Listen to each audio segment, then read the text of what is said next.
Hola a todos y bienvenidos a un nuevo vídeo, esta vez del bloque de conformado sin arranque de viruta, es decir, procesos basados en la deformación plástica de los materiales. En este primer vídeo del bloque vamos a comentar algunos fundamentos generales y también el uso del formulario que tenéis disponible para la resolución de los problemas. Como ya sabéis, los materiales tienen una capacidad de deformarse si aplicamos determinados esfuerzos, diferenciando una región inicial de comportamiento elástico y una posterior de comportamiento plástico. En la región elástica, mientras aplicamos una carga, se produce una deformación que desaparece tras retirar esas cargas, recuperando la geometría inicial de la pieza. Sin embargo, los procesos de fabricación considerados en este bloque se centran en el comportamiento plástico de los materiales, aplicando unas tensiones que superan el límite elástico. En esta zona, las deformaciones producidas en la pieza son permanentes incluso tras retirar esas cargas o esfuerzos, si bien existe una pequeña recuperación elástica. Las tensiones producidas en el material para su deformación tampoco deben superar el punto de inestabilidad, ya que desencadenaría una serie de deformaciones no uniformes concentradas en zonas críticas que acabarían rompiendo el material, la pieza. Por tanto, nos situamos en fabricación, nos situamos en esa zona central identificada en azul, donde el comportamiento plástico es uniforme y se producen unas deformaciones permanentes aplicando unos determinados esfuerzos que calcularemos en este tipo de problemas. Por tanto, en estos procesos nos interesa trabajar con materiales con una baja tensión de fluencia, es decir, que la tensión para llegar a la zona plástica sea reducida, sea baja, y en cambio que el material también tenga una alta ductilidad, permitiendo grandes deformaciones permanentes. Hay que tener en cuenta que estas características del material dependen en gran medida de la temperatura de trabajo, de manera que un aumento de la temperatura reduce el límite elástico e incrementa la ductilidad. Esto en principio es positivo, pero el incremento de la temperatura no es siempre ventajoso. El trabajo en caliente también eh, dar como resultado unas piezas con peores calidades dimensionales y superficiales, y además son procesos con mayores consumos de energía y un mayor desgaste de los útiles, un desgaste más rápido de todos los útiles empleados en estos procesos. Por otro lado, de cara a la resolución de los problemas, consideraremos despreciable la recuperación elástica de los materiales tras dejar de aplicar las cargas, pero sí será necesario considerar el endurecimiento por acritud en los procesos que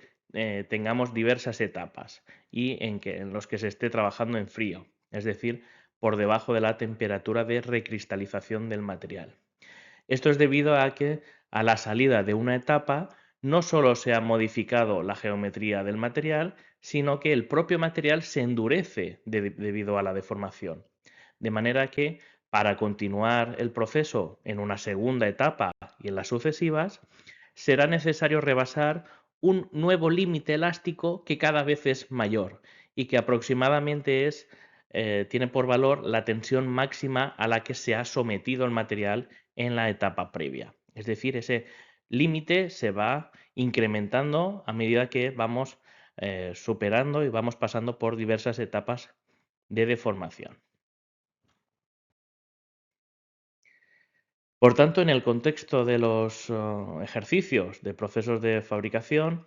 se pretende habitualmente cambiar la geometría de una pieza aplicando unas fuerzas. Y la resolución de estos ejercicios consiste precisamente en calcular las tensiones, los esfuerzos necesarios para obtener una determinada deformación,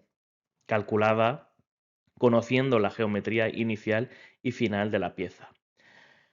Para ello es fundamental identificar las direcciones principales en el sistema complejo de tensiones y deformaciones de ese proceso de fabricación. El formulario que empleamos en la asignatura propone para cada tipo de proceso un sistema de referencia, como se ilustra en los ejemplos de la laminación y de la extrusión. Las expresiones para el cálculo de deformaciones y tensiones indican a través del subíndice la dirección a la que afecta cada expresión. Empleando estas ecuaciones y conocida la geometría inicial y final de la pieza, resulta sencillo cuantificar las deformaciones para cada dirección. Sin embargo, el problema viene cuando debemos calcular las tensiones reales en cada una de esas direcciones. En ese sistema complejo de tensiones y de deformaciones es difícil hacer ese cambio, ese salto entre las deformaciones y las tensiones. Ante esta situación, la metodología de resolución que se propone es utilizar en el cálculo un sistema equivalente de tensiones más simple. En este caso, el sistema equivalente es el de tracción pura, únicamente la tracción en una de esas direcciones, donde un caso en el que el comportamiento del material está muy estudiado, está caracterizado y es mucho más fácil modelar, cuantificar esa relación entre tensión aplicada y deformaciones obtenidas. Es un contexto o una hipótesis de trabajo mucho más estudiada y caracterizada matemáticamente. Así pues, teniendo clara la relación entre deformación y tensión en ese sistema equivalente, la metodología que se propone se basa en 4 grandes pasos. En primer lugar, dado que no podemos pasar directamente de deformaciones a tensiones en el sistema real, lo que vamos a hacer es calcular las deformaciones reales a partir de las cuales obtener las deformaciones equivalentes. Seguidamente vamos a obtener el valor de la tensión equivalente y finalmente es habitual tener que deshacer esa transformación hasta obtener las tensiones reales en uno o en varias direcciones del sistema real.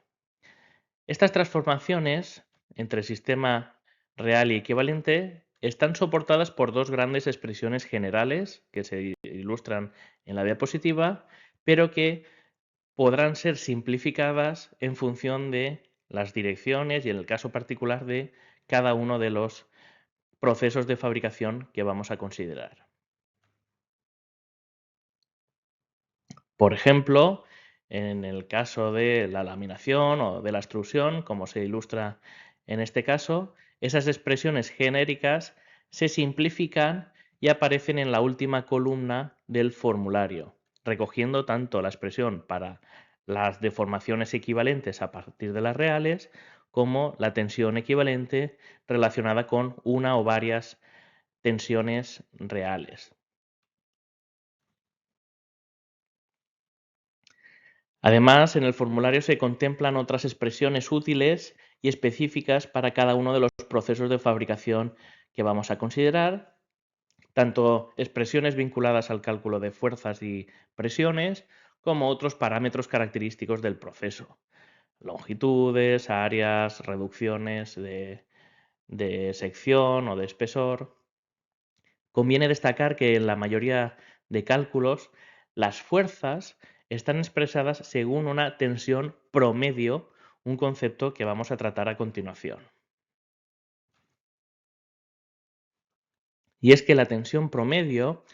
es aquel valor, aquella media para la cual se cumple que el valor del área contenida en ese rectángulo, identificado en azul, es igual al área que se obtendría al realizar la integral de la curva de la tensión y, por tanto, al hacer esa igualdad, obtendríamos este desarrollo, esta expresión, igualando las áreas calculadas a partir del rectángulo de la tensión promedio o bien integrando la curva de la tensión,